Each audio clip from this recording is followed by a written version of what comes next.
बंधुगण भलगपकु आपणमानंकु सादर स्वागत। आपण जानती कि दुनिया रे सबुठारु शक्तिशाली अस्त्र कौन?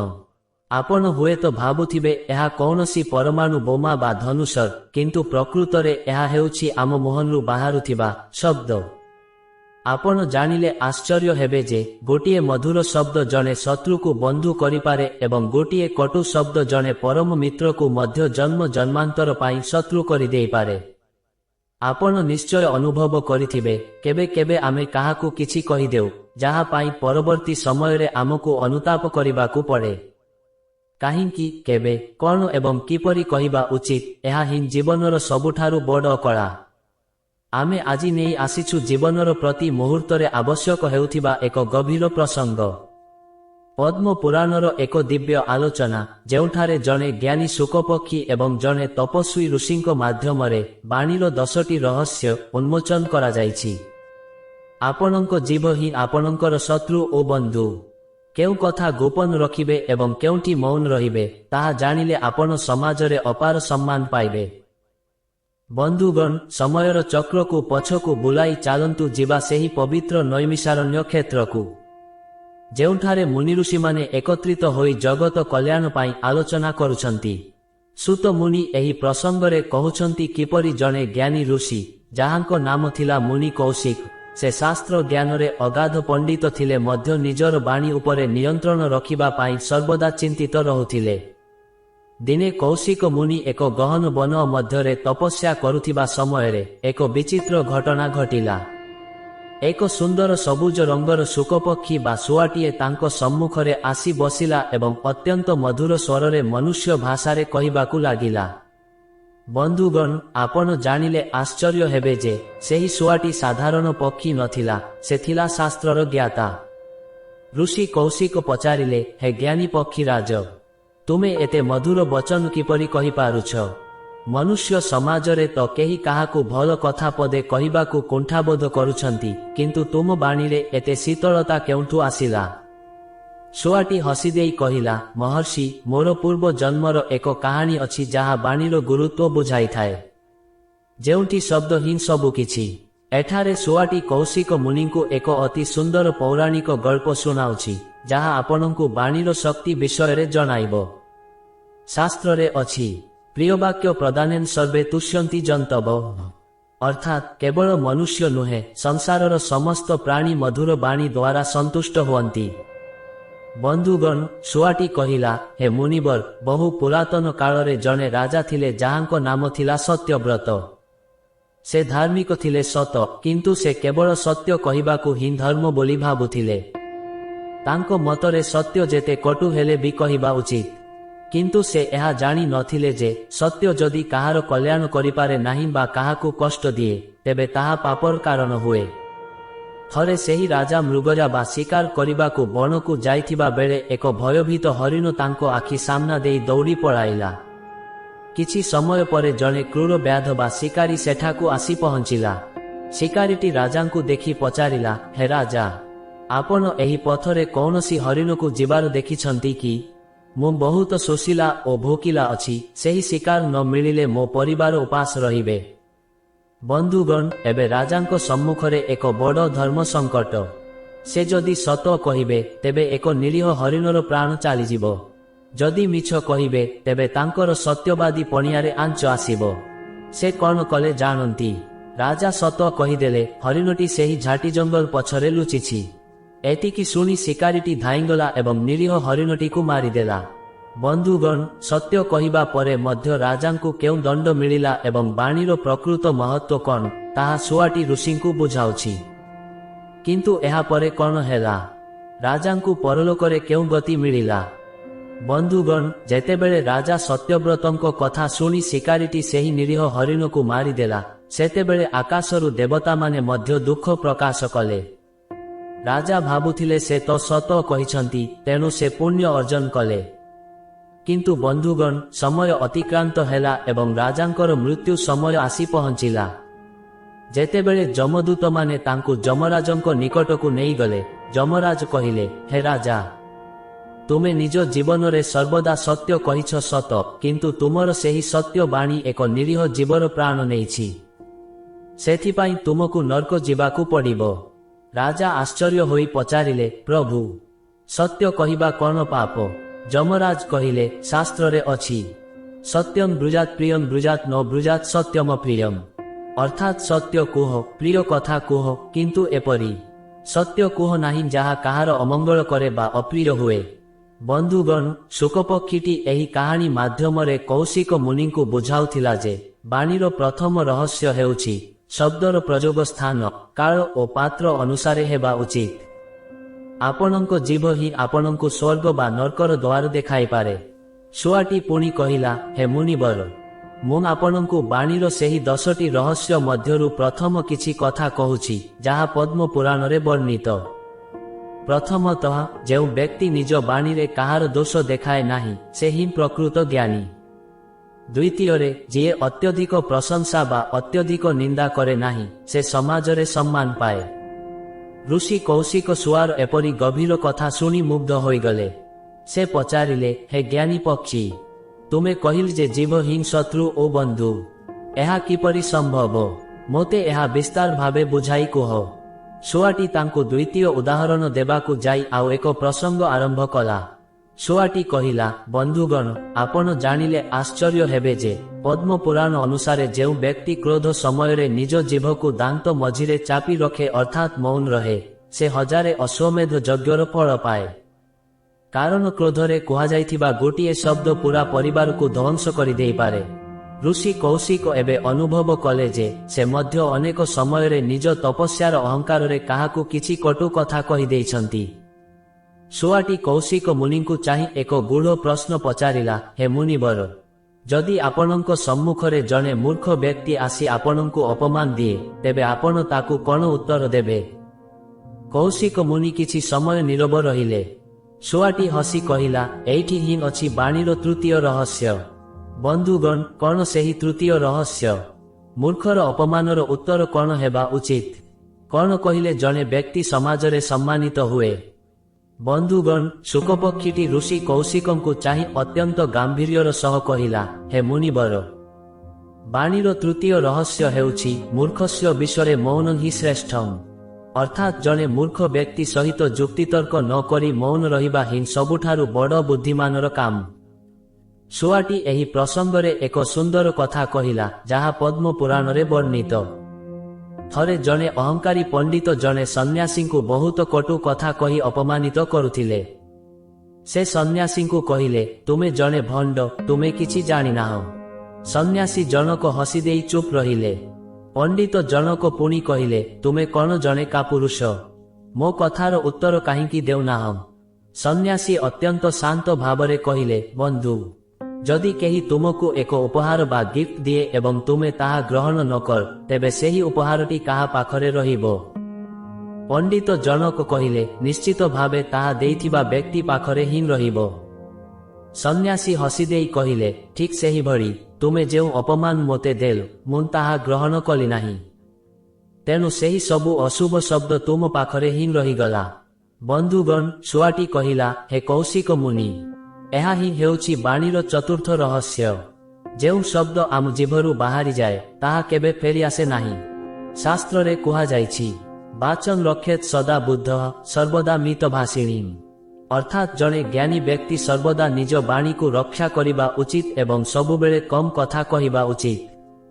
ଶୁଆଟି ପୁଣି କହିଲା, ବନ୍ଧୁଗଣ, ପଦ୍ମ ପୁରାଣରେ ବର୍ଣ୍ଣିତ ପଞ୍ଚମ ରହସ୍ୟ ହେଉଛି କାହା ସମ୍ମୁଖରେ ନିଜର ବଡ଼ପଣ ଦେଖାଅ ନାହିଁ। ଯେଉଁ ବ୍ୟକ୍ତି ନିଜ ମୁହଁରେ ନିଜର ପ୍ରଶଂସା କରେ ତାର ପୁଣ୍ୟ କ୍ଷୟ ହୋଇଯାଏ। ତାଙ୍କ ଜିଭ ତାଙ୍କର ସବୁଠାରୁ ବଡ଼ ଶତ୍ରୁ ପାଲଟିଯାଏ। କୌଶିକ ମୁନି ଏହି କଥା ଶୁଣି ନିଜ ଭିତରକୁ ଚାହିଁଲେ।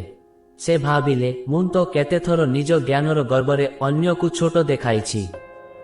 ତାଙ୍କ ଆଖିରୁ ଲୁହ ଝରି ପଡ଼ିଲା। ସେ ଶୁଆକୁ ପଚାରିଲେ, ହେ ଦିବ୍ୟ ଶୁକ ପକ୍ଷୀ, ତୁମେ ସତ୍ୟ କହିଛ, କିନ୍ତୁ ମୋତେ କୁହ, ଯେଉଁଠାରେ ଅନ୍ୟାୟ ହେଉଥାଏ ସେଠାରେ କ'ଣ ଚୁପ୍ ରହିବା ଉଚିତ? ବାଣୀର ପ୍ରକୃତ ଉପଯୋଗ ସେହି ସମୟରେ କ'ଣ ହେବା ଆବଶ୍ୟକ? ବନ୍ଧୁଗଣ, ଋଷିଙ୍କର ଏହି ପ୍ରଶ୍ନ ଅତ୍ୟନ୍ତ ଗମ୍ଭୀର ଥିଲା। ଶୁଆଟି ଏକ ସୁନ୍ଦର ଉଦାହରଣ ଦେଇ ବୁଝାଇବାକୁ ଲାଗିଲା ଯେଉଁଥିରେ ଆପଣ ଜାଣିପାରିବେ କେଉଁ ସମୟରେ କହିବା ପୁଣ୍ୟ ଏବଂ କେଉଁ ସମୟରେ କହିବା ପାପ। ଶୁଆଟି କହିଲା, ମହର୍ଷି, ମୁଁ ଆପଣଙ୍କୁ ଆଉ ଏକ ପ୍ରସଙ୍ଗ କହୁଛି। ଥରେ ଜଣେ ଶିଷ୍ୟ ତାଙ୍କ ଗୁରୁଙ୍କୁ ପଚାରିଲେ, ଗୁରୁଦେବ, ବାଣୀକୁ କେମିତି ପବିତ୍ର କରିବା? ଗୁରୁ କହିଲେ, ବନ୍ଧୁଗଣ, ସେହି ଶବ୍ଦ ହିଁ ପବିତ୍ର ଯାହା ଭଗବାନଙ୍କ ନାମ ନିଏ ଏବଂ କାହାର ଦୁଃଖ ହରଣ କରେ। କିନ୍ତୁ ଏହାପରେ ଯେଉଁ ଘଟଣା ଘଟିଲା ତାହା ଋଷି କୌଶିକଙ୍କୁ ସ୍ତବ୍ଧ କରିଦେଲା। ବନ୍ଧୁଗଣ, ଶୁକପକ୍ଷୀଟି ଋଷି କୌଶିକଙ୍କୁ ଚାହିଁ ଅତ୍ୟନ୍ତ ଗମ୍ଭୀର ସ୍ୱରରେ କହିଲା, ହେ ମୁନିବର, ବାଣୀର ଷଷ୍ଠ ରହସ୍ୟ ହେଉଛି, ବାଣୀର ପବିତ୍ରତା ଅନ୍ତରର ଶୁଦ୍ଧତା ଉପରେ ନିର୍ଭର କରେ। ଯଦି ମନରେ କପଟ ଥାଏ, ତେବେ ମୁହଁରୁ ବାହାରୁଥିବା ମଧୁର ବାଣୀ ମଧ୍ୟ ବିଷ ସଦୃଶ ହୋଇଥାଏ। ଏହା କହି ଶୁଆଟି ଏକ ସୁନ୍ଦର ପୌରାଣିକ ଉଦାହରଣ ଦେଲା। ଥରେ ଜଣେ ପ୍ରତିଷ୍ଠିତ ବ୍ୟକ୍ତି ନିଜ ଘରକୁ ଜଣେ ମହାତ୍ମାଙ୍କୁ ନିମନ୍ତ୍ରଣ କଲେ। ସେ ବହୁତ ମିଠା ମିଠା କଥା କହି ସାଧୁଙ୍କୁ ସ୍ୱାଗତ କଲେ, କିନ୍ତୁ ତାଙ୍କ ମନ ଭିତରେ ଗର୍ବ ଥିଲା ଯେ ସେ ଏତେ ବଡ଼ ସାଧୁଙ୍କୁ ନିଜ ଘରକୁ ଆଣିପାରିଛନ୍ତି। ସେ ଭାବୁଥିଲେ, ଲୋକେ ମୋର ପ୍ରଶଂସା କରିବେ। ସେହି ସମୟରେ ଜଣେ ଗରିବ ବ୍ୟକ୍ତି ସେଠାକୁ ଆସି କହିଲେ, ପ୍ରଭୁ, ମୋ ପାଖରେ ଖାଇବାକୁ କିଛି ନାହିଁ, ମୋତେ କିଛି ସାହାଯ୍ୟ କରନ୍ତୁ। ଘରର ମାଲିକ ଅତ୍ୟନ୍ତ ବିରକ୍ତିର ସହ କହିଲେ, ଏବେ ଯାଅ, ଦେଖୁନ ଏଠି ଜଣେ ମହାତ୍ମା ବସିଛନ୍ତି। ତୁମ ଭଳି ଲୋକଙ୍କ ପାଇଁ ମୋ ପାଖରେ ସମୟ ନାହିଁ। ବନ୍ଧୁଗଣ, ସାଧୁ ଜଣକ ଏହା ଶୁଣି ତୁରନ୍ତ ସେଠାରୁ ଉଠି ଚାଲିଗଲେ। ସେ କହିଲେ, ବନ୍ଧୁ, ଯେଉଁ ବାଣୀ ଜଣେ ଆର୍ତ ବ୍ୟକ୍ତିର ଦୁଃଖ ବୁଝିପାରେ ନାହିଁ, ସେହି ବାଣୀରେ ଯେତେ ଶାସ୍ତ୍ର କହିଲେ ମଧ୍ୟ ତାହା କେବଳ ଶବ୍ଦର ଆଡମ୍ବର ମାତ୍ର। ଶୁଆଟି କହିଲା, ହେ କୌଶିକ ମୁନି, ପଦ୍ମ ପୁରାଣ ଅନୁସାରେ ସପ୍ତମ ରହସ୍ୟ ହେଉଛି ପ୍ରାର୍ଥନା ଏବଂ ପ୍ରଶଂସାର ପାର୍ଥକ୍ୟ। ଯଦି ଆପଣ କାହାକୁ ଖୁସି କରିବା ପାଇଁ ମିଛ ପ୍ରଶଂସା କରୁଛନ୍ତି, ତେବେ ସେହି ଫ୍ଲାଟେରୀ ବା ଚାଟୁକାରିତା ଆପଣଙ୍କ ବ୍ୟକ୍ତିତ୍ୱକୁ ନଷ୍ଟ କରିଦିଏ। କିନ୍ତୁ ଯଦି ଆପଣ ହୃଦୟରୁ କାହାର ମଙ୍ଗଳ କାମନା କରନ୍ତି, ତେବେ ସେହି ଶବ୍ଦ ଈଶ୍ୱରଙ୍କ ପାଖରେ ପହଞ୍ଚିଥାଏ। ଶାସ୍ତ୍ରରେ କୁହାଯାଇଛି, ଜିହ୍ୱାଗ୍ରେ ବର୍ତ୍ତତେ ଲକ୍ଷ୍ମୀ ଜିହ୍ୱାଗ୍ରେ ମିତ୍ର ବାନ୍ଧବା, ଅର୍ଥାତ୍ ଆପଣଙ୍କ ଜିଭ ଅଗରେ ହିଁ ଲକ୍ଷ୍ମୀ ବା ସମ୍ପତ୍ତି ବାସ କରନ୍ତି ଏବଂ ଏହି ଜିଭ ଯୋଗୁଁ ହିଁ ମିତ୍ର ଓ ବନ୍ଧୁମାନେ ସୃଷ୍ଟି ହୁଅନ୍ତି। ପୁଣି ଏହି ଜିଭ ଅଗରେ ହିଁ ମୃତ୍ୟୁର କାରଣ ମଧ୍ୟ ଥାଏ। ଋଷି କୌଶିକ ଏବେ ଧୀରେ ଧୀରେ ଅନୁଭବ କରୁଥିଲେ ଯେ ଶବ୍ଦ କେବଳ ଗୋଟିଏ ଉଚ୍ଚାରଣ ନୁହେଁ, ଏହା ଏକ ଶକ୍ତି। ଶୁଆଟି ପୁଣି କହିଲା, ବନ୍ଧୁଗଣ, ଅଷ୍ଟମ ରହସ୍ୟଟି ଅତ୍ୟନ୍ତ ଗୂଢ଼। ଯେଉଁ ଶବ୍ଦ କାହାର ବିଶ୍ୱାସ ଭାଙ୍ଗିଦିଏ, ତାହା ବଜ୍ରଘାତ ଠାରୁ ମଧ୍ୟ ଅଧିକ ଭୟଙ୍କର। ଯଦି ଆପଣ କାହାକୁ କୌଣସି ପ୍ରତିଶ୍ରୁତି ବା ପ୍ରମିଜ ଦେଉଛନ୍ତି, ତେବେ ତାକୁ ପାଳନ କରନ୍ତୁ, ନଚେତ୍ ମୌନ ରହନ୍ତୁ। ଶୁଆଟି ଏହି କଥା କହୁ କହୁ ହଠାତ୍ ଚୁପ୍ ହୋଇଗଲା। କୌଶିକ ମୁନି ଦେଖିଲେ ଶୁଆର ଆଖିରୁ ଲୁହ ଝରୁଛି। ସେ ପଚାରିଲେ, କଣ ହେଲା ପକ୍ଷୀରାଜ, ତୁମେ ଏତେ ଦୁଃଖୀ କାହିଁକି? ଶୁଆଟି କହିଲା, ମହର୍ଷି, ମୁଁ ଏବେ ଆପଣଙ୍କୁ ମୋର ସେହି ଦ୍ୱିତୀୟ ପୌରାଣିକ ଗଳ୍ପ ଶୁଣାଇବାକୁ ଯାଉଛି, ଯାହା ବାଣୀର ଦୁରୁପଯୋଗ ଯୋଗୁଁ ଏକ ବିଶାଳ ସାମ୍ରାଜ୍ୟକୁ ଛାରଖାର କରିଦେଇଥିଲା। ବନ୍ଧୁଗଣ, ସେହି ଦ୍ୱିତୀୟ ଗଳ୍ପଟି କଣ? କେଉଁ ସେହି ଶବ୍ଦ ଯାହା ଗୋଟିଏ ବଂଶକୁ ଶେଷ କରିଦେଲା? ଶୁଆଟିର ପୂର୍ବ ଜନ୍ମର ରହସ୍ୟ କଣ? ବନ୍ଧୁଗଣ, ଶୁକପକ୍ଷୀଟି ନିଜର ଆଖିରୁ ଲୁହ ପୋଛି ଋଷି କୌଶିକଙ୍କୁ ଚାହିଁ କହିଲା, ହେ ମୁନିବର, ବାଣୀର ନବମ ରହସ୍ୟ ହେଉଛି ଶବ୍ଦ ଧନୁରୁ ବାହାରିଥିବା ସ୍ୱର ଭଳି। ଥରେ ବାହାରିଗଲେ ତାହା ଆଉ ଫେରେ ନାହିଁ, ବରଂ ହୃଦୟକୁ ବିଦ୍ଧ କରେ। ଏହା କହି ସେ ତାର ଦ୍ୱିତୀୟ ମହତ୍ୱପୂର୍ଣ୍ଣ ଗଳ୍ପ ଆରମ୍ଭ କଲା। ବହୁ ବର୍ଷ ପୂର୍ବେ ଜଣେ ରାଜା ଥିଲେ, ଯାହାଙ୍କ ନାମ ଥିଲା ରାଜା ବିଶ୍ୱବନ୍ଧୁ। ସେ ଅତ୍ୟନ୍ତ ପରାକ୍ରମୀ ଥିଲେ, କିନ୍ତୁ ତାଙ୍କର ଏକ ଖରାପ ଅଭ୍ୟାସ ଥିଲା।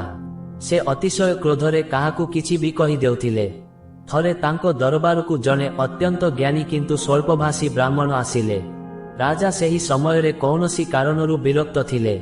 ବ୍ରାହ୍ମଣ ଜଣକ ଆଶୀର୍ବାଦ ଦେବା ପରେ ରାଜାଙ୍କୁ ଏକ ଛୋଟ ପରାମର୍ଶ ଦେଲେ, ମହାରାଜ, ଆପଣଙ୍କ ରାଜ୍ୟରେ ପ୍ରଜାମାନେ ସୁଖୀ ଅଛନ୍ତି ସତ, କିନ୍ତୁ ଆପଣଙ୍କର ଟେମ୍ପର ବା ମନୋଭାବ ଯଦି ଶାନ୍ତ ରହନ୍ତା, ତେବେ ରାଜ୍ୟ ଆହୁରି ଉନ୍ନତି କରନ୍ତା। ବନ୍ଧୁଗଣ, ରାଜା ଏହି କଥା ଶୁଣି କ୍ରୋଧରେ ଜଳି ଉଠିଲେ। ସେ ବ୍ରାହ୍ମଣଙ୍କୁ ଅପମାନିତ କରି କହିଲେ, ତୁମେ ଜଣେ ଭିକ୍ଷୁକ ହୋଇ ମୋତେ ଶାସନ ଶିଖାଉଛ। ତୁମର ଜିଭକୁ ନିୟନ୍ତ୍ରଣରେ ରଖ, ନଚେତ୍ ଏହି ଜିଭକୁ କାଟିଦେବାକୁ ମୁଁ ଆଦେଶ ଦେବି। ବ୍ରାହ୍ମଣ ଜଣକ ଅତ୍ୟନ୍ତ ଦୁଃଖିତ ହେଲେ।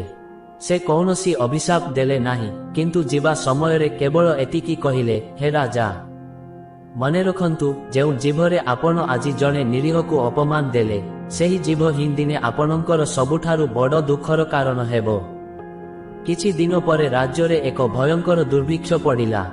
ରାଜା ସାହାଯ୍ୟ ପାଇଁ ପଡ଼ୋଶୀ ରାଜ୍ୟର ସାହାଯ୍ୟ ମାଗିବାକୁ ଗଲେ, କିନ୍ତୁ ସେହି ପଡ଼ୋଶୀ ରାଜାଙ୍କ କାନକୁ ଏହି କଥା ପହଞ୍ଚି ସାରିଥିଲା ଯେ ରାଜା ବିଶ୍ୱବନ୍ଧୁ ଅତିଶୟ ଅହଙ୍କାରୀ ଏବଂ ସେ ବିଦ୍ୱାନମାନଙ୍କୁ ସମ୍ମାନ ଦିଅନ୍ତି ନାହିଁ।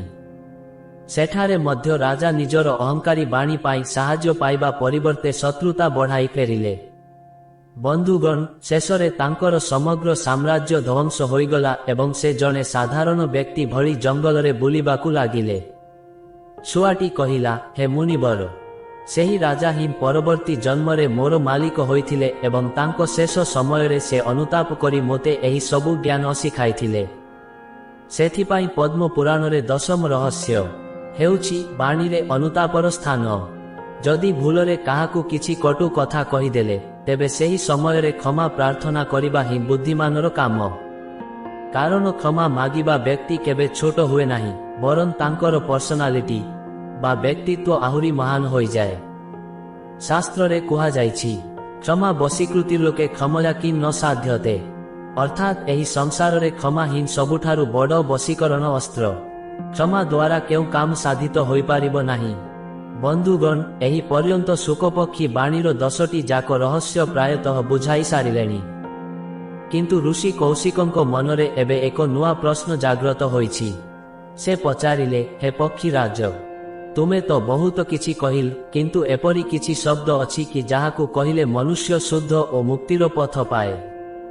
ଏହି ପ୍ରଶ୍ନର ଉତ୍ତରରେ ଶୁଆଟି ଏକ ଅତ୍ୟନ୍ତ ଗୋପନୀୟ କଥା କହିବାକୁ ଯାଉଛି, ଯାହା ଆପଣଙ୍କୁ ଆଶ୍ଚର୍ଯ୍ୟ କରିଦେବ।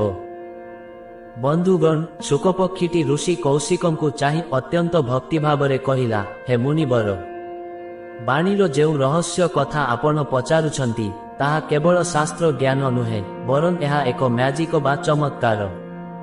ମୁଁ ଆପଣଙ୍କୁ ଦ୍ୱିତୀୟ ପୌରାଣିକ ଗଳ୍ପ ଶୁଣାଉଛି, ଯାହା ଆପଣ ନିଶ୍ଚୟ ଶୁଣିଥିବେ, କିନ୍ତୁ ଏହାର ଭାବାର୍ଥ ବାଣୀର ଦୃଷ୍ଟିକୋଣରୁ ଅତ୍ୟନ୍ତ ଗଭୀର। ପ୍ରାଚୀନ କାଳରେ ରତ୍ନାକର ନାମକ ଜଣେ ଭୟଙ୍କର ଦସ୍ୟୁ ବା ଲୁଟେରା ଥିଲେ। ସେ ଜଙ୍ଗଲରେ ବାଟୋଇମାନଙ୍କୁ ଲୁଟୁଥିଲେ ଏବଂ ଅତ୍ୟନ୍ତ କର୍କଶ ତଥା କ୍ରୂର ବାଣୀ ପ୍ରୟୋଗ କରୁଥିଲେ। ତାଙ୍କ ମୁହଁରୁ କେବେ ମଧ୍ୟ ଶୁଭ ଶବ୍ଦ ବାହାରୁ ନଥିଲା। ଦିନେ ଦେବର୍ଷି ନାରଦ ସେହି ପଥ ଦେଇ ଯାଉଥିବା ସମୟରେ ରତ୍ନାକର ତାଙ୍କୁ ଅଟକାଇଲେ। ରତ୍ନାକର ଅତି କଠୋର ସ୍ୱରରେ କହିଲେ, ତୁମ ପାଖରେ ଯାହା ଅଛି ସବୁ ଦେଇଦିଅ, ନଚେତ୍ ତୁମ ପ୍ରାଣ ନେଇଯିବି। ଦେବର୍ଷି ନାରଦ ଟିକିଏ ହେଲେ ବି ଡରିଲେ ନାହିଁ। ସେ ଅତ୍ୟନ୍ତ ଶାନ୍ତ ଓ ମଧୁର ବାଣୀରେ କହିଲେ, ବନ୍ଧୁ, ମୋ ପାଖରେ କେବଳ ଏହି ବୀଣା ଓ ନାରାୟଣଙ୍କ ନାମ ଅଛି, କିନ୍ତୁ ତୁମେ ଏହି ଯେଉଁ ପାପ କର୍ମ କରୁଛ, ଏଥିରେ ତୁମ ପରିବାର ଭାଗିଦାର ହେବେ କି? ବନ୍ଧୁଗଣ, ନାରଦଙ୍କର ସେହି ଶାନ୍ତ ଓ ମଧୁର ବାଣୀ ରତ୍ନାକରଙ୍କ ହୃଦୟକୁ ସ୍ପର୍ଶ କଲା। ସେ ପ୍ରଥମ ଥର ପାଇଁ ଅନୁଭବ କଲେ ଯେ ଶବ୍ଦରେ କେତେ ଶକ୍ତି ଥାଏ। ରତ୍ନାକର ଯେତେବେଳେ ଜାଣିବାକୁ ପାଇଲେ ଯେ ତାଙ୍କ ପାପରେ କେହି ସହଭାଗୀ ନୁହନ୍ତି, ସେ ନାରଦଙ୍କ ପାଦତଳେ ପଡ଼ି କ୍ଷମା ମାଗିଲେ। ନାରଦ ତାଙ୍କୁ ଉଦ୍ଧାର ପାଇଁ ଏକ ମନ୍ତ୍ର ଦେଲେ। କିନ୍ତୁ ବନ୍ଧୁଗଣ, ରତ୍ନାକରଙ୍କ ପାପ ଏତେ ଅଧିକ ଥିଲା ଯେ ତାଙ୍କ ଜିଭରୁ ରାମ ନାମ ବାହାରିଲା ନାହିଁ। ସେ ମୁହଁରେ ଶୁଭ ଶବ୍ଦ ଉଚ୍ଚାରଣ କରିବାର ଶକ୍ତି ହରାଇଥିଲେ। ସେତେବେଳେ ନାରଦ ତାଙ୍କୁ ଏକ ଟ୍ରିକ୍ ବା କୌଶଳ ଶିଖାଇଲେ। ସେ କହିଲେ, ତୁମେ ରାମ କହିପାରୁନାହ, ତେବେ ମରାମରା କୁହ। ରତ୍ନାକର ମରାମରା କହିବା ଆରମ୍ଭ କଲେ। ଶାସ୍ତ୍ରରେ ଅଛି, ଉଲଟା ନାମ ଜପତ ଜଗୁ ଜାନା, ବାଲ୍ମୀକି ଭଏ ବ୍ରହ୍ମ ସମାନା, ଅର୍ଥାତ୍ ଉଲଟା ନାମ ଜପ କରି ମଧ୍ୟ ବାଲ୍ମୀକି ବ୍ରହ୍ମଜ୍ଞାନୀ ହୋଇଗଲେ। ବନ୍ଧୁଗଣ, ଏହି ଘଟଣାରୁ ଶୁଆଟି ଏକ ବଡ଼ ରହସ୍ୟ ଖୋଲିଲା। ସେ କହିଲା, ମହର୍ଷି, ରତ୍ନାକରଙ୍କ ଜିଭରେ ଏତେ ବିଷ ଥିଲା ଯେ ସେ ଅମୃତ ନାମ ନେଇପାରୁନଥିଲେ, କିନ୍ତୁ ଯେତେବେଳେ ସେହି ଜିଭରୁ ବାରମ୍ବାର ଗୋଟିଏ ଶବ୍ଦର ଅଭ୍ୟାସ ହେଲା, ସେହି ଜିଭ ଶୁଦ୍ଧ ହୋଇଗଲା। ଶେଷରେ ସେ ମହର୍ଷି ବାଲ୍ମୀକିରେ ପରିଣତ ହେଲେ। ଶୁଆଟି ପୁଣି କହିଲା, ବନ୍ଧୁଗଣ, ଆପଣଙ୍କ ଜିଭକୁ କେବଳ ଖାଇବା ବା କାହାକୁ ଗାଳି ଦେବା ପାଇଁ ବ୍ୟବହାର କରନ୍ତୁ ନାହିଁ। ଯେତେବେଳେ ଆପଣ ଭଲ ଶବ୍ଦର ବାରମ୍ବାର ଅଭ୍ୟାସ କରନ୍ତି, ସେତେବେଳେ ଆପଣଙ୍କ ଭିତରର ଦସ୍ୟୁ ଅର୍ଥାତ୍ ଖରାପ ବିଚାର ମରିଯାଏ ଏବଂ ଜଣେ ଋଷିଙ୍କର ଜନ୍ମ ହୁଏ। କୌଶିକ ମୁନି ଏହି ପ୍ରସଙ୍ଗ ଶୁଣି ବିଭୋର ହୋଇଗଲେ। ଶୁଆଟି କହିଲା, ମୁନିବର, ଏବେ ମୁଁ ଆପଣଙ୍କୁ ସେହି ସିକ୍ରେଟ ବିଷୟରେ କହିବି ଯାହା ମୁଁ ଜାଣିଛି। ଏହି ବାଲ୍ମୀକି ଋଷିଙ୍କ କାହାଣୀରେ ବାଣୀର ଏପରି ଏକ ରହସ୍ୟ ଅଛି, ଯାହାକୁ ମାନିଲେ ସାଧାରଣ ମନୁଷ୍ୟ ମଧ୍ୟ ଦେବତା ହୋଇପାରିବ। କିନ୍ତୁ ସେହି ରହସ୍ୟ କ'ଣ? ବାଲ୍ମୀକି ଋଷିଙ୍କ ଜୀବନର ସେହି ଗୂଢ଼ କଥା କ'ଣ? ଶୁଆଟି ଏହାପରେ କେଉଁ ଘଟଣା ବର୍ଣ୍ଣନା କରିବ? ବନ୍ଧୁଗଣ, ଶୁକପକ୍ଷୀଟି ଋଷି କୌଶିକଙ୍କୁ ଚାହିଁ କହିଲା, ହେ ମୁନିବର, ଆପଣ ଜାଣିଲେ ଆଶ୍ଚର୍ଯ୍ୟ ହେବେ ଯେ ସଂସାରର ପ୍ରଥମ କାବ୍ୟ ବା ପଦ୍ୟ କୌଣସି ଗବେଷଣାରୁ ନୁହେଁ, ବରଂ ହୃଦୟରୁ ବାହାରିଥିବା ଏକ ଇମୋସନ ବା ଭାବପ୍ରବଣତାରୁ ଜନ୍ମ ନେଇଥିଲା। ଏହା କହି ସେ ବାଲ୍ମୀକି ଋଷିଙ୍କର ସେହି ଦିବ୍ୟ ଘଟଣା ବର୍ଣ୍ଣନା କଲା। ରତ୍ନାକରରୁ ବାଲ୍ମୀକି ହେବା ପରେ ଦିନେ ମହର୍ଷି ତମସା ନଦୀ କୂଳରେ ବୁଲୁଥିଲେ। ସେଠାରେ ସେ ଦେଖିଲେ ଦୁଇଟି ପ୍ରେମୀ ପକ୍ଷୀ ଅତ୍ୟନ୍ତ ଆନନ୍ଦରେ କ୍ରୀଡ଼ା କରୁଛନ୍ତି। ବନ୍ଧୁଗଣ, ସେହି ସମୟରେ ଜଣେ ନିର୍ଦ୍ଦୟ ବ୍ୟାଧ ବା ଶିକାରୀ ଏକ ସର ମାରି ଅଣ୍ଡିରା ପକ୍ଷୀଟିକୁ ବିଦ୍ଧ କଲା। ପକ୍ଷୀଟି ରକ୍ତାକ୍ତ ହୋଇ ତଳେ ପଡ଼ି ପ୍ରାଣତ୍ୟାଗ କଲା। ତାର ସାଥୀ ପକ୍ଷୀଟି ଅତ୍ୟନ୍ତ କରୁଣ ସ୍ୱରରେ କାନ୍ଦିବାକୁ ଲାଗିଲା। ଏହି ଦୃଶ୍ୟ ଦେଖି ବାଲ୍ମୀକିଙ୍କ ହୃଦୟ ଦ୍ରବୀଭୂତ ହୋଇଗଲା। ତାଙ୍କ ଭିତରେ ଥିବା କରୁଣା ଏକ ଶକ୍ତିଶାଳୀ ବାଣୀର ରୂପ ନେଲା ଏବଂ ତାଙ୍କ ଜିଭରୁ ଆପେ ଆପେ ଏକ ସୁନ୍ଦର ଛନ୍ଦୋବଦ୍ଧ ପଦ୍ୟ ବାହାରି ଆସିଲା। ମା ନିଷାଦ ପ୍ରତିଷ୍ଠାନ୍ତମଗମଃ ଶାଶ୍ୱତୀ ସମାଃ ଯତ୍କ୍ରୌଞ୍ଚ ମିଥୁନାଦେକମବଧିଃ କାମ ମୋହିତମ୍। ବନ୍ଧୁଗଣ, ଏହି ପଦ୍ୟର ଭାବାର୍ଥ ହେଉଛି, ହେ ବ୍ୟାଧ, ତୁ ଅତ୍ୟନ୍ତ ପାପ କର୍ମ କରିଛୁ, କାରଣ ତୁ ଏହି ପ୍ରେମରତ ପକ୍ଷୀ ଦ୍ୱୟଙ୍କ ମଧ୍ୟରୁ ଜଣକୁ ହତ୍ୟା କରିଛୁ, ତେଣୁ ତୋତେ କେବେ ମଧ୍ୟ ପ୍ରତିଷ୍ଠା ମିଳିବ ନାହିଁ। ଶୁଆଟି କହିଲା, ମହର୍ଷି, ଏହା ହିଁ ହେଉଛି ବାଣୀର ଏକ ବଡ଼ ରହସ୍ୟ। ଯେତେବେଳେ ଆପଣଙ୍କ ବାଣୀ କାହାର ଦୁଃଖରେ ବାହାରେ, ତାହା ଶୋକରୁ ପଦ୍ୟରେ ପରିଣତ ହୋଇଯାଏ। ଶୁଆଟି ପୁଣି କହିଲା, ବନ୍ଧୁଗଣ, ପଦ୍ମ ପୁରାଣ ଅନୁସାରେ ଯେଉଁ ବ୍ୟକ୍ତି ନିଜ ବାଣୀକୁ ଅନ୍ୟର ଦୁଃଖ ଦୂର କରିବା ପାଇଁ ବ୍ୟବହାର କରେ, ସାକ୍ଷାତ ମା ସରସ୍ୱତୀ ତାଙ୍କ ଜିଭରେ ବାସ କରନ୍ତି। କିନ୍ତୁ ଯିଏ ଅନ୍ୟର ଦୁଃଖ ଦେଖି ହସେ ବା କଟୁ କଥା କହି ଉପହାସ କରେ, ତାଙ୍କର ସମସ୍ତ ପୁଣ୍ୟ ନଷ୍ଟ ହୋଇଯାଏ। ଶାସ୍ତ୍ରରେ କୁହାଯାଇଛି, ତୁଳସୀ ମିଠେ ବଚନ ତେ ସୁଖ ଉପଜତ ଚହୁ ଓର, ବଶୀକରଣ ଜହ ମନ୍ତ୍ର ହୋଇ ପରିହରୁ ବଚନ କଠୋର। ଅର୍ଥାତ୍ ମିଠା ବାଣୀ ଦ୍ୱାରା ଚାରିଆଡ଼େ ସୁଖ ବ୍ୟାପିଥାଏ। ଏହା ହିଁ ଜଗତର ସବୁଠାରୁ ବଡ଼ ବଶୀକରଣ ମନ୍ତ୍ର। କଠୋର ବାଣୀକୁ ସର୍ବଦା ପରିତ୍ୟାଗ କରିବା ଉଚିତ। ଋଷି କୌଶିକ ଏହି କଥା ଶୁଣି ଏତେ ପ୍ରଭାବିତ ହେଲେ ଯେ ସେ ନିଜର ଆଖି ବନ୍ଦ କରିଦେଲେ। ସେ ଅନୁଭବ କଲେ ଯେ ବାଣୀ କେବଳ ଭାଷା ନୁହେଁ, ଏହା ହେଉଛି ସଂସ୍କାର। ଶୁଆଟି କହିଲା, ମହର୍ଷି, ମୁଁ ଏବେ ଆପଣଙ୍କୁ ଆଉ ଏକ ରହସ୍ୟମୟ କଥା କହିବି। ବାଣୀର ପ୍ରଯୋଗ କିପରି ଆପଣଙ୍କ କ୍ୟାରିୟର ବା ଭବିଷ୍ୟତକୁ ପ୍ରଭାବିତ କରେ, ତାହା ଆପଣ ଜାଣିଛନ୍ତି କି? ଶୁଆଟି ପୁଣି ଏକ ଉଦାହରଣ ଦେବାକୁ ଯାଉଛି, ଯେଉଁଥିରେ ଆପଣ ଜାଣିବେ ଜଣେ ବ୍ୟକ୍ତି କେବଳ ତାର କହିବା ଶୈଳୀ ପାଇଁ କିପରି ଦରିଦ୍ରରୁ ରାଜା ହୋଇପାରେ। ବନ୍ଧୁଗଣ, ସେହି ଚମତ୍କାରୀ କଥାଟି କ'ଣ? କେମିତି ଆମେ ଆମର ବାଣୀ ଦ୍ୱାରା ନିଜର ଭାଗ୍ୟ ବଦଳାଇ ପାରିବା? ବନ୍ଧୁଗଣ, ଶୁକପକ୍ଷୀଟି ଋଷି କୌଶିକଙ୍କୁ ଚାହିଁ ଅତ୍ୟନ୍ତ ଚମତ୍କାର ଭାବେ କହିଲା, ହେ ମୁନିବର, ବାଣୀର ଏକ ବଡ଼ ରହସ୍ୟ ହେଉଛି, ଶବ୍ଦ ହିଁ ଆପଣଙ୍କ ବ୍ୟକ୍ତିତ୍ୱର ପରିଚୟ।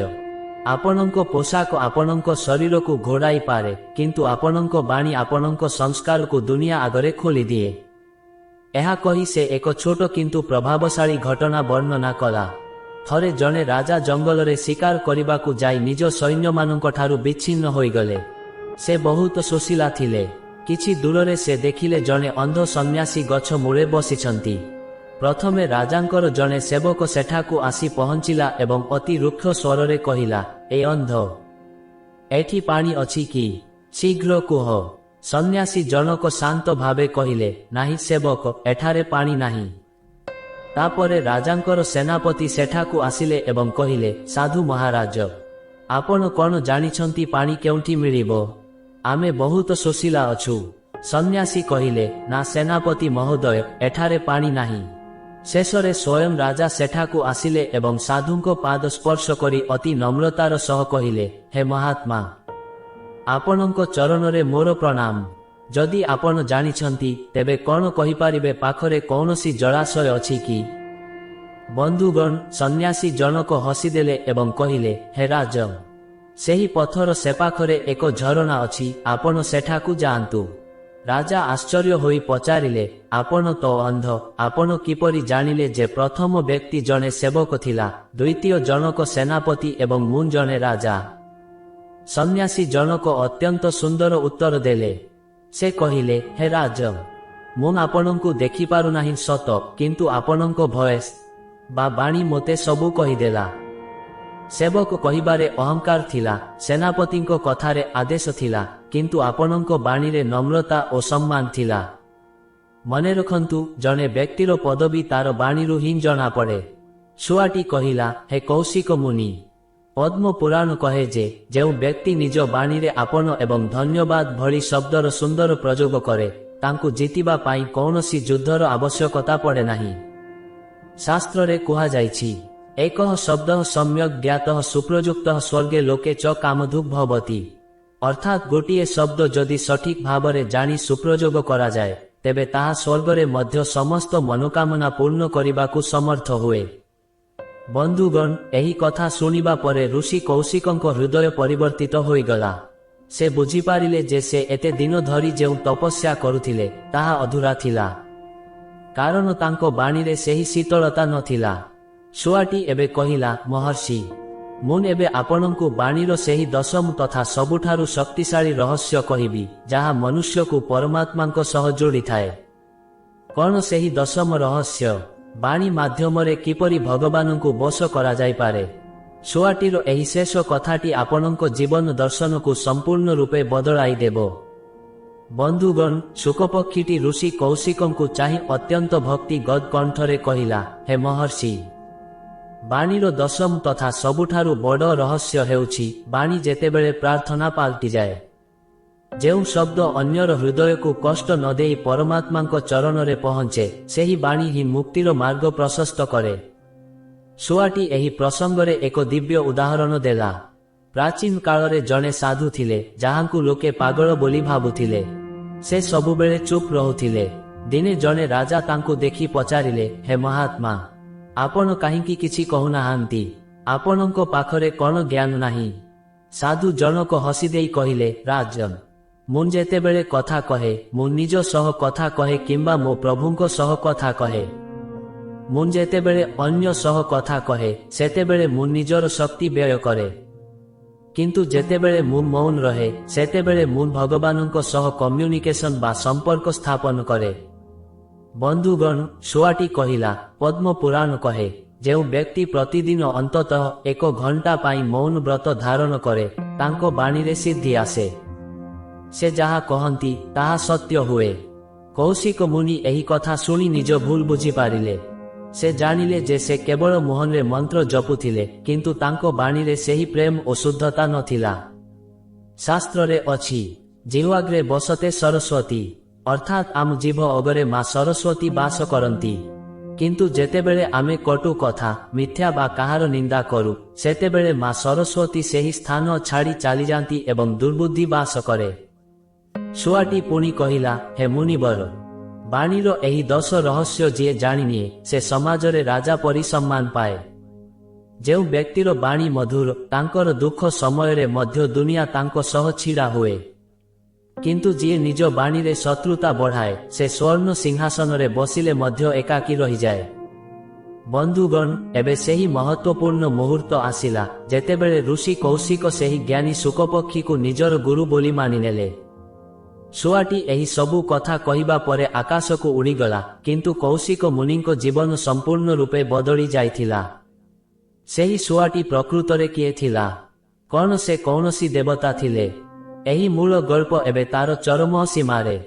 କିନ୍ତୁ ବନ୍ଧୁଗଣ, ଆପଣଙ୍କ ପାଇଁ ଏକ ବଡ଼ ପ୍ରଶ୍ନ ବାକି ଅଛି।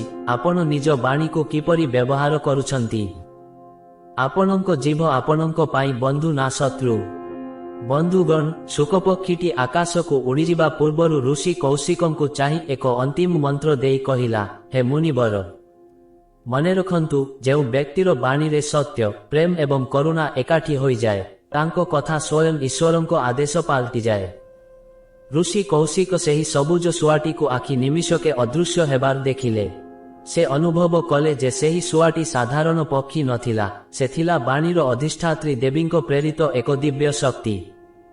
ବନ୍ଧୁଗଣ, ଋଷି କୌଶିକ ସେହିଦିନଠାରୁ ନିଜର ବାଣୀକୁ ସଂଯମ କଲେ। ସେ ଯେତେବେଳେ କଥା କହିଲେ, ତାହା ଅତ୍ୟନ୍ତ ମଧୁର, ସୁନ୍ଦର ଓ ଗାମ୍ଭୀର୍ଯ୍ୟପୂର୍ଣ୍ଣ ଥିଲା। ସେହି ଅଞ୍ଚଳର ପଶୁପକ୍ଷୀ ମଧ୍ୟ ତାଙ୍କ କଥା ଶୁଣିବାକୁ ପାଖକୁ ଆସିଲେ। ବନ୍ଧୁଗଣ, ଆପଣ ଜାଣିଲେ ଆଶ୍ଚର୍ଯ୍ୟ ହେବେ ଯେ ଋଷିଙ୍କର ସେହି ପରିବର୍ତ୍ତିତ ବାଣୀ ତାଙ୍କର ବର୍ଷ ବର୍ଷର କଠୋର ତପସ୍ୟା ଅପେକ୍ଷା ଅଧିକ ଫଳଦାୟୀ ହେଲା। ପଦ୍ମ ପୁରାଣ ଅନୁସାରେ ବାଣୀର ଶୁଦ୍ଧତା ହିଁ ମନର ଶାନ୍ତିର ଏକମାତ୍ର ପଥ। ଶାସ୍ତ୍ରରେ କୁହାଯାଇଛି, କାଗା କାକୋ ଧନ ହରଇ କୋୟଲ କାକୋ ଦେତ, ମିଠେ ବଚନ ଶୁଣାୟକେ ଜଗ ଅପନୁ କରିଲେ ତ। ଅର୍ଥାତ୍ କାଉ କାହାର ଧନ ଚୋରି କରେ ନାହିଁ କି କୋଇଲି କାହାକୁ ଧନ ଦିଏ ନାହିଁ, କିନ୍ତୁ କୋଇଲି ତାର ମଧୁର ବାଣୀ ଦ୍ୱାରା ସମଗ୍ର ସଂସାରକୁ ନିଜର କରିନିଏ। ବନ୍ଧୁଗଣ, ଋଷି କୌଶିକଙ୍କୁ ମିଳିଥିବା ସେହି 10ଟି ରହସ୍ୟ ହିଁ ଆମ ଜୀବନର ମୂଳଦୁଆ। ଆମେ ଦିନସାରା ହଜାର ହଜାର ଶବ୍ଦ ବ୍ୟବହାର କରୁ, କିନ୍ତୁ ସେଥିମଧ୍ୟରୁ କେତେ ଶବ୍ଦ ଅନ୍ୟର କଲ୍ୟାଣ ପାଇଁ ବ୍ୟବହାର କରୁ, ତାହା ହିଁ ଆମର ଭାଗ୍ୟ ନିର୍ଦ୍ଧାରଣ କରେ। ପଦ୍ମ ପୁରାଣର ଏହି ପ୍ରସଙ୍ଗ ଆମକୁ ଶିକ୍ଷା ଦିଏ ଯେ ଆପଣଙ୍କ ଜିଭ କେବଳ ସ୍ୱାଦ ପାଇଁ ନୁହେଁ, ବରଂ ସ୍ୱର୍ଗର ଦ୍ୱାର ଖୋଲିବା ପାଇଁ ମଧ୍ୟ ଉଦ୍ଦିଷ୍ଟ। ଏହି ମୂଳ ଗଳ୍ପରୁ ଆମେ ଜାଣିଲେ କିପରି ଜଣେ ଦସ୍ୟୁ ବାଲ୍ମୀକି ହୋଇପାରେ ଏବଂ କିପରି ଜଣେ ଅହଙ୍କାରୀ ରାଜା କେବଳ ତାର ବାଣୀ ପାଇଁ ସର୍ବସ୍ୱ ହରାଇପାରେ। ବନ୍ଧୁଗଣ, ଜୀବନର ପ୍ରତିଟି ମୁହୂର୍ତ୍ତରେ ଆପଣ ଯାହାକୁ ଯାହା ବି କହୁଛନ୍ତି ତାହା ଭାବିଚିନ୍ତି କୁହନ୍ତୁ, କାରଣ ଆପଣଙ୍କ ଶବ୍ଦ ହିଁ ଆପଣଙ୍କ ପଛରେ ଆପଣଙ୍କର ପରିଚୟ ହୋଇ ରହିଯିବ। ଶେଷରେ ଋଷି କୌଶିକ ପରମ ସିଦ୍ଧି ପ୍ରାପ୍ତ କଲେ ଏବଂ ତାଙ୍କ ବାଣୀରେ ଯେଉଁ ସୌମ୍ୟତା ଆସିଲା ତାହା ଇତିହାସରେ ଅମର ହୋଇ ରହିଲା। ବନ୍ଧୁଗଣ, ଆଜି ଆମେ ପଦ୍ମ ପୁରାଣର ସେହି ଅମୂଲ୍ୟ ଜ୍ଞାନ ବିଷୟରେ ଆଲୋଚନା କଲୁ, ଯାହା ମନୁଷ୍ୟ ଜୀବନର ଭାଗ୍ୟ ନିର୍ଦ୍ଧାରଣ କରେ। ଆମେ ଦେଖିଲେ କିପରି ରାଜା ସତ୍ୟବ୍ରତ ସତ୍ୟ କହି ମଧ୍ୟ ନିରୀହର ପ୍ରାଣ ହରାଇବାର ପାପ ଅର୍ଜନ କଲେ ଏବଂ କିପରି ଦସ୍ୟୁ ରତ୍ନାକର ନିଜ ଜିଭକୁ ଶୁଦ୍ଧ କରି ମହର୍ଷି ବାଲ୍ମୀକି ହୋଇପାରିଲେ। ଏହି ସବୁ ଗଳ୍ପରୁ ଗୋଟିଏ କଥା ସ୍ପଷ୍ଟ ଯେ ଆପଣଙ୍କ ବାଣୀ କେବଳ ଭାଷା ନୁହେଁ, ଏହା ଆପଣଙ୍କ ବ୍ୟକ୍ତିତ୍ୱର ଆଇନା। ଯେଉଁ 10ଟି ରହସ୍ୟ ବିଷୟରେ ଆମେ ଆଲୋଚନା କରୁ ତାହା ହେଉଛି ମଧୁର ବାଣୀ, ସତ୍ୟ କିନ୍ତୁ ପ୍ରିୟ ବଚନ, ମୌନର ଶକ୍ତି, କ୍ରୋଧ ସମୟରେ ସଂଯମ, ଅନ୍ୟର ନିନ୍ଦା ନ କରିବା, ନିଜର ପ୍ରଶଂସା ନ କରିବା, ବିଶ୍ୱାସଘାତକ ଶବ୍ଦ ନ କହିବା, କରୁଣାଯୁକ୍ତ ବାଣୀ, ନମ୍ରତା ଏବଂ ପ୍ରାର୍ଥନା। ବନ୍ଧୁଗଣ, ଯଦି ଆପଣ ସମାଜରେ ସମ୍ମାନ ପାଇବାକୁ ଚାହାନ୍ତି, ତେବେ ଆପଣଙ୍କ ଜିଭକୁ ନିଜର ସବୁଠାରୁ ଭଲ ବନ୍ଧୁ କରନ୍ତୁ, ଶତ୍ରୁ ନୁହେଁ। ମନେ ରଖନ୍ତୁ, ଶରୀରର ଘା ଶୁଖିଯାଏ, କିନ୍ତୁ କଟୁ ବାଣୀର ଘା କେବେ ଶୁଖେ ନାହିଁ। ଆଜିର ଏହି ପ୍ରସଙ୍ଗ ଆପଣଙ୍କୁ କେମିତି ଲାଗିଲା? ଏହି ଗଳ୍ପମାନଙ୍କ ମଧ୍ୟରୁ କେଉଁ କଥାଟି ଆପଣଙ୍କ ହୃଦୟକୁ ସବୁଠାରୁ ଅଧିକ ସ୍ପର୍ଶ କଲା, ତାହା ଆମକୁ ନିଶ୍ଚୟ ଜଣାନ୍ତୁ। ଏହି ବିଷୟବସ୍ତୁକୁ ଆହୁରି ଉନ୍ନତ କରିବା ପାଇଁ ଆପଣଙ୍କର କୌଣସି ମତାମତ ବା ସଜେସନ୍ ଅଛି କି? ଆପଣଙ୍କ ମତକୁ ମୁଁ ନିଶ୍ଚୟ ସାଦରେ ଗ୍ରହଣ କରିବି। ଯଦି ଆପଣଙ୍କୁ ଏହି ଭିଡିଓଟି ଭଲ ଲାଗିଛି ତେବେ ଏହାକୁ ଲାଇକ୍ କରନ୍ତୁ, ନିଜ ପ୍ରିୟଜନଙ୍କ ସହ ସେୟାର କରନ୍ତୁ ଏବଂ ଏହିଭଳି ପୌରାଣିକ ଜ୍ଞାନ ପାଇଁ ଆମ ଚ୍ୟାନେଲକୁ ସବସ୍କ୍ରାଇବ୍ କରନ୍ତୁ। ଆପଣଙ୍କ ଦିନ ଶୁଭ ହେଉ। ମହାପ୍ରଭୁ ଶ୍ରୀ ଜଗନ୍ନାଥ ଆପଣଙ୍କୁ ଓ ଆପଣଙ୍କ ପରିବାରକୁ ସର୍ବଦା ସୁଖ ଓ ଶାନ୍ତିରେ ରଖନ୍ତୁ। ଜୟ ଜଗନ୍ନାଥ।